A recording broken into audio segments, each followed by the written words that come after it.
Hey guys, how's it going? It's Kyra here with another Exos Heroes video. Okay, and in this video, we're breaking down the Fatecores tier list, ranking characters from best to worst. Before we begin, really appreciate it. If you like content like this, please consider subscribing. It really helps with the channel. And with that, let's get into it.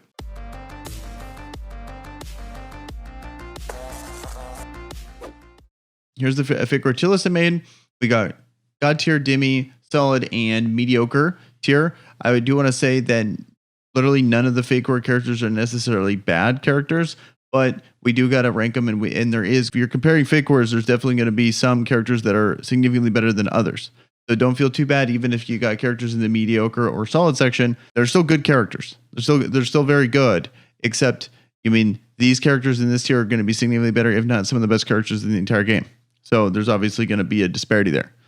All right. So first, we got the God characters here. These are going to be like the best characters in the game. They're going to be very competitive in the PvP environment. You're going to see them on, if you look at the top teams, you're going to see a lot of these characters on there, or you're going to see them very useful in challenges and in the raid as well. So it takes really good characters to be super successful in the raid, and as well as PvP, if not more so. So then Bathory, that one's pretty much the universal best character right now with her 20% increased health, and Tranquil, where makes it to where you got to kill people twice, is just amazing character. Also, these are in no particular order once they're in this tier. So it's not like I'm saying that it goes like Bathory, Anastasia, Annie. No, it's just once you're in this tier, then that's where like I think they all deserve to be in God tier for their own reasons.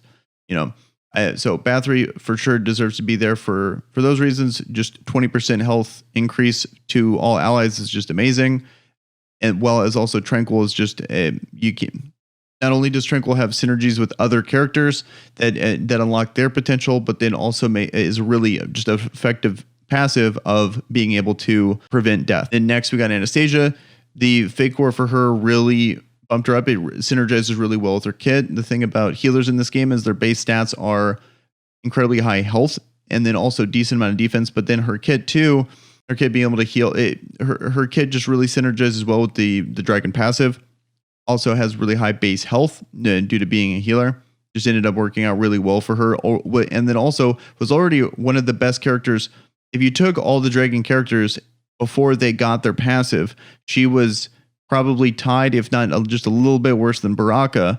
But something defensive like this is going to synergize way better than Baraka is going to. So you take one of the two best characters out of all the Dragon faction before their Fatecores, and then throw the Dragon Fatecores on top of it. Of course, she's going to be awesome. Of course, she's going to be awesome. It makes sense. I would say I believe I saw something on Reddit where she's like the most used character in the top 50 for PvP. And I totally believe it. I think she's absolutely amazing. She's amazing in the raid. She's amazing in PvP, and then also challenges too. So once you get her, she's going to solo. She can pretty much solo every single one of the challenges in the highest tier for you. Once you get enough defense on her, then for PvP, she's going to be a staple. I pretty much always have her in my main team. And then in Dragon, she's the best healer for sure. I would say for a bit there, I was thinking Kaya would be up there as well, even though she's not a Fatecores. But now as I'm getting more and more gear, I'm actually kind of liking that she heals and does damage. It really helps close out phase 3. So by far and away, the best healer is Anastasia. And then next is Annie. Potentially, I was kind of considering this could be controversial. If people think she's God tier, I think wholeheartedly that she easily deserves to be God tier. She has a very similar damage to Bathory. She has like the mana utilization plus the same percentage modifier on her main on her A2. Plus, she has the really unique passive of being able to gain mana, give mana to an ally with 300% critical rate. So like, characters like Rare she pairs well with. Characters like Baraka, Rachel, all like those fast damage dealing characters, Rudely, like non-Fatecores Rudely. I have a video with her paired with Diva. She's just an amazing character. She's an engine that's allowing a lot of these damage dealers to really start to shine in other parts of the game. So I think she easily, and then let alone the damage immunity, which makes it to where you don't have to ever worry about getting, you can not only, she's like the only character that you can start the match by doing an AoE with Rara, for example, giving the 3 mana, and you don't have to worry about any dragon passive Wrath retaliates because you're damage immune. So it's just, there's nothing that comes close to this in the game. I think she's easily God tier. really good, and then surprisingly high damage. It makes perfect sense. She does just as much as damage as a Bathory would, except that she has mana utilization 2 instead of 3, so that she doesn't gain as much mana, but the damage portion of it is only calculated on your team's mana. So it's nice to have that 1-2 punch there on your backline when it comes to these three are definitely the meta PvP team. And so the next Xeon has been a staple, has been like the best character in the game for a bit until now. I think he's still really good. I think it's just nowadays the synergy between, Bathory, Rara, and Illum, or I should say the synergy between like Annie, Rara, like all these characters have synergy with each other. Whereas Xeon is just more of like, he's good with like Rachel and Baraka, but though that synergy is not nearly as good as all the synergies you're getting in the current meta team of, when I say current meta team, I'm saying like Bathory, Annie, Rara, Anastasia, and then I've been seeing Garf in there, and I've also been seeing Illum. So also I've seen Chadi, but Xeon doesn't get nearly as much synergy as them, whereas I do believe he's a standalone character. I would say he's good, if not better than a lot of these characters. So still deserves to be God tier. He's just got bumped 1 tier down in the whole grand scheme of things in PvP because there's just too much synergy going on with the current team that he just doesn't fit in there. And then Rudley and Garf, I think they also deserve to be God tier. They being able to provide. First of all, let me talk about Rudley. The Fatecores, I can't talk about his other one. Like, this is just the Fatecores version of him. The Fatecores version of Rudley is just absolutely incredible. I've been doing a lot of testing. I would say he really excels in the Dragon and challenges. Before Rara came out, he was far and away the best character for the challenges when it came to a green challenge day. Also, I've been doing a lot of the Dragon without having all these Dragon passive characters on there. And the one character I really notice when I take out is Rudley. Obviously, it needs to be paired with Garf to really start to maximize his potential. But not having Rudley in there massively decreases your survivability on your team. To the extent that he does that, I easily think he deserves to be God tier. Really good character, deserves to be on the list. I should say about Rudley and Garf, the changes to the Dragon passive, or First Guardian's passive, has really also indirectly buffed Rudley and Garf because they give the 20% defense, and then the 20% defense is now going to stack with your Dragon Blood passive. So as you're stacking, you're going to stack at a higher rate of defense, which is great. It's just an indirect buff, so they now have better synergy with those characters. I think we covered the God tier characters. I think all these are obviously amazing characters. I think they all deserve to be God tier. So now let's go over to the Demigod tier. Okay, so next let's go over to the Demi tier. Okay, so these characters I believe are Demigod. They're just below the whole God tier. So I want to go over these characters really quick. At minimum, all Dragon passive characters deserve to be at least Demi tier. Rara, Xeon, and Anastasia definitely differentiate themselves from the rest of the pack when it comes to these passives, and I believe they deserve to be God tier. But at the absolute minimum, they should be Demigod, just because of how impactful they are for challenges. Like the second you get Baraka, as long as you get enough gear defense-wise, he should just be able to solo Machine Day. I've been having the equal amount of success with Baelish, and since I was already having success with Baelish, I haven't really been able to try Ramaj yet, but I would assume very similar results. You just really need to stack their defense up. You can't really go in expecting, the second you pull them, and then you only have like level 30 legendary gear or some blue gear on their defense. Is just not going to work that way. But once you actually get the gear for them, it's going to really make things significantly easier for your challenges. Whereas it used to be before I had that, I had to manual it. It was really tough, and then you could potentially fail, especially on the Machine Day when you don't have like healers. You're just stuck with suboptimal characters on that day, just because there's not that many good machine characters for utility. Like there's Illum, but then that's about it. Next, I want to talk about Baraka and Rachel. I think both are good characters. I think they're just shy of God tier. I think they're great. I also think their Fatecores doesn't bring too much to their kit. I think the difference between the Fatecores on this Baraka and Rachel is pretty negligible. Also, you lose out on the benefit of being able to Fatecores share them. I think that's like Fatecores sharing Baraka and Rachel is something really good, especially if you have a fused Fatecore, you can share that and then get some extra critical hit rate, and better stats, significantly more attack without having to. Whereas in turn, if you wanted to do that as the Fatecores, you would have to invest a lot on moves to those particular characters to maybe come close to that, and you still would never get as much like critical hit and all that unless you got these characters fused, which is incredibly rare. I think they're obviously good characters. They're obviously like the top of Demi tier, but I do think they're just shy of God tier. And with synergies, with the right team comp, you can argue that they might hop up to God tier. But reason why I say that is because when it comes to challenges, they can't solo it. Like since there's characters that can essentially solo the challenges in the dragon characters, in challenges they're not nearly as good. They're significantly worse in that sense. When it comes to the dragon, their passives are not good enough to justify taking them on off days. You have Rachel who gives the mana, which is great, but having the off typing, that passive I just don't think is good enough to want to bring consistently, even with the health reduction you're going to get on those off days. Same with Baraka. So they're not going to be the staple character you're always going to bring. Whereas like there's other characters, especially in the God tier, like Rudely, Garth, Bathory, all of those characters you're always going to be bringing regardless of the type, just because their passive is so strong. Anastasia is the same way, and Rare Xeon. I mean, pretty much all of them actually. Yeah. Debatably Annie, depending if you have a good character you're giving your boost to when it comes to the raid specifically. But all those characters, like I'm more than happy to bring those when it's an off day, whereas like Rachel and Baraka, not necessarily. Also, when it comes to Arena, they're not the absolute top of Arena. They're probably one below, if not two below, for like those main teams. I would say yes, on offense you can win. Like if people comment like, oh yeah, I totally win against that team with these characters, like yes, like winning on offense is actually not terribly hard because of how the AI plays it and how the dragon passive plays out. I definitely think that they're really good, top of Demi, but definitely not the absolute. Definitely no deserve to be God tier in my opinion. The two best Benga characters in Jhin and Tantalo. I think Tantalo specifically is going to be used a lot more now that the defense up is giving synergy. If you have dragon characters on your team, and then the attack down is going to be really cool for being able to mess with their wrath procs not hitting as hard. I think he definitely got an indirect buff, just like how Rudely and Garth did with the changes to the dragon.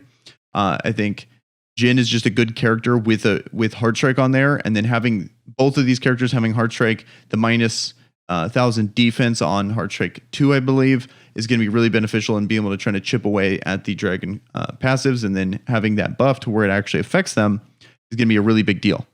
And that's why I believe they deserve to be Demigod. I think Diva is an amazing character. Be sure to watch the video where I beat it without any Dragon Core characters to check out just what's so cool about Diva. She's just potentially the highest damage dealer in the game. Definitely like best like damage per turn when it comes to the dragon. So an amazing character there. Also really good for the challenges. I really like using her. She has an AoE and she has a nuke there.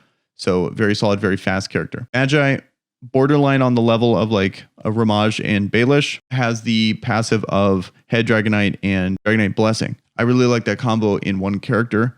Really useful. So lastly, like Loom's obviously a good character. The Fatecores version of her is definitely a bump up. The passive increase, Survival Instincts, a great passive, especially with a block character. It just really synergizes well with a character that's ideally going to be taking damage. And then if they take too much damage. Lastly, Shifraken. I think Shifraken is right there. Borderline, really good character. Dragon characters really didn't let him shine. He was, projected to be a very good character, but it just so happens that Dragon characters came out right when that happened, and so it really threw everything out of whack for him. He's a character that, unlocks a lot of stuff with the whole Fear of the Abyss thing. Definitely a character to look out for. I think he's borderline, probably at the bottom of Demi, but just from a pure usage perspective, he's good in PvP, but he's definitely not the first team. Maybe not second, might just fit into like your third tag team. Definitely not a bad character there. And I would say pretty good in challenges with a lot of upside potential, and then unlocks a lot of stuff for other characters being like Valentina, Ramaj. I think deserves Demigod status. If I were like listing him, he'd probably be near the bottom of it, but I definitely do think he deserves Demigod status. So then now with that, let's head over to and do the solid tier. Here's the characters here. All solid characters. I would say these are characters that are going to be just really good picks for whether it be challenges, arena, and the raid, but nothing going to be too extreme. Nothing's going to like really, be the absolute best of the best here, but they're going to all be, good characters. So like I would say Brooke's a really good damage dealer, has counter. I think as I'm starting to play in the dragon more and more without the dragon passive characters, having counter is amazing because the counter is it actually helps you like break the dragon significantly easier since you're not being able to rely on like wraith procs. So you actually have to use every turn you possibly can. Also, the stat distribution for characters with counter is fantastic, like really high attack, really high defense. So that's why like Xion's so good. It's just that stat distribution's amazing. Like really has it, Xion has it, Rachel has it. I really look for characters that have that stat distribution. So Brooke's another one of those characters, has incredibly low critical hit rate randomly. Just if you want to have a fun fact there, and then also has survival instinct, which is an amazing passive on a damage dealer like that. So really tanky, good, solid unit with solid moves. Under the solid tier. So just great character. Also has the best animations in the entire game. So definitely take a look at Brooke. If you pulled Brooke, you got a good character. Definitely take advantage. Im is really good. I really like this is one of those characters that the Fatecores is going to be significantly better than the normal one because the ability to increase stats capability of the Fatecore character in Emma is going to really unlock her, how her moves work. So her moves are based on her main reason why you bring her is for the dragon. She reduces the attack of the dragon based on her attack. So her being able to have more attack is going to really be a big impact. And I believe it also reduces the mana cost by 1. So another reason why it's really good. And then Scarlet, new character that just came out. I think this passive is good. After trying it, I have it on Digos. Tried it a bit. I think she's solid. I think she's definitely not, it doesn't like beat the meta team. My favorite use of it is to try to find a team that doesn't have any frost characters so it can't be broken, and then you have a guaranteed passive on you. Then what you can do is then every time you AoE, you're guaranteed to be able to do the frosty bolt on them and then stun them. So you get these AoE stuns. It could be pretty effective in tag, could be effective in challenges. Not so much in the dragon though. We got Valar. Valar's just a solid character, has Garf synergy, has a high modifier on the A2, but nothing too crazy to write home about. Having the lolly passives with the survivor instinct and stuff like that is really good, but doesn't really push her up to the demigod and god status. That's for sure. Jakan thrust passive is pretty underwhelming. Definitely not going to be really used in the dragon. Not too hot. I've seen used actually a decent amount in the in tag, but that's like so niche. And probably okay in challenges, but not game changing. Not going to like allow you to like solo it or whatever. So okay character, nothing too crazy. Same for a lot of these. I think when it comes to the bank of characters to address them all in a whole, I think they're solid characters. That all of these characters are immediately solid because of that hard strike passive. It's just I would say Tontal. I wanted to showcase that Tontal and Jin are definitely on a higher level than them, but they're all really good characters that really help you against solo Xeon, solo Anastasias, be able to beat those teams. So definitely keep these characters in mind if you pulled them. Plus, they're just fun. They're just fun, really, cool characters. High modifiers. Like Morris has a really high modifier. Adams has a really high modifier, so they do big damage. They have a really good passive that just got buffed indirectly by the changes towards the dragon characters. Ramji is kind of in the same position as Shufraken, I think, and then also kind of the same position as Olum to Bathory, where a lot of the potential unlocks, like the self-harm, gets unlocked by Fear of the Abyss, but he's not really used, so he's not really used in Arena. Depending on where the meta goes, or if there's another character that kind of changes things, can really push these two characters up. I think they're just kind of sitting on the bench waiting for things to play out. Try to let her read Marie. I think she's okay. She's not bad by any means, but she doesn't do crazy amount of damage. I think she's really useful for challenges, for breaking, because she has dots. So then she helps break Guardian Stones, and then same for the dragon, really useful for breaking Guardian Stones on the dragon because the dot's gonna break it every single time. But yeah, that's about it with these characters. I think they're good. Definitely don't feel bad about pulling these. I think you're gonna get a lot of use out of them, especially if you're like free to play. These characters definitely are better. You just definitely don't want to leave thinking that these are bad characters. It's just these are better characters. I think that's an important distinction is what I'm trying to say. And then now lastly, let's get into the mediocre characters. So here we go. Here's the last one. It's just going to be 3 of these guys here. So we currently have the Fatecore increase rates for Bernavas. Just doesn't really find a place in the game. Nothing too crazy. There's a lot of legendary characters that I'd probably take in over the place of Bernavas. Just doesn't really have a place in the game at the moment. Lungeon's a pretty underwhelming kit. Thrust passive. Nothing to write home about damage. Just overall, really underwhelming character in general. And then they added the lolly passive to him. So it's not that good. And then Lepin is a underwhelming healer. Yes, she has revive. Yes, you can maybe use her on like frost days and challenges, but she has like I believe she has the monomos passive, like the 200% damage. But she's just okay. I mean, I personally like healers like Kaya, Anastasia over her. Like then there's other characters that are like indirect healers that I prefer over her. Anyway, I've tried her out. Normal version of her is like underwhelming. Than the revenge pass actually kind of has high synergy where it's adding block, which makes sense for a character you're going to want to survive. And then if someone dies, the revenge passive actually makes sense. So then she can res them up. An okay character. Doesn't really get much use in my opinion. Just mainly you're gonna like slot her in because I think she's required for a couple challenges, and then now you got a better version for it. Maybe things will change. Maybe revive will actually be really useful, and then she might really start to bump up the tier list because But at the moment now, revive is really not that used. If she healed and she didn't need to actually do damage on her first move, I would say she's like actually really good, like because then she would have 2 moves that don't do damage, and that would really help in the whole dragon passive matchup. But since she has to hit someone, it kind of bumps me out. Well, that's the tier list. Let me know down in the comments below if you agree, disagree, if there's anything you would change with this list. And with that, you guys have a good one. Peace.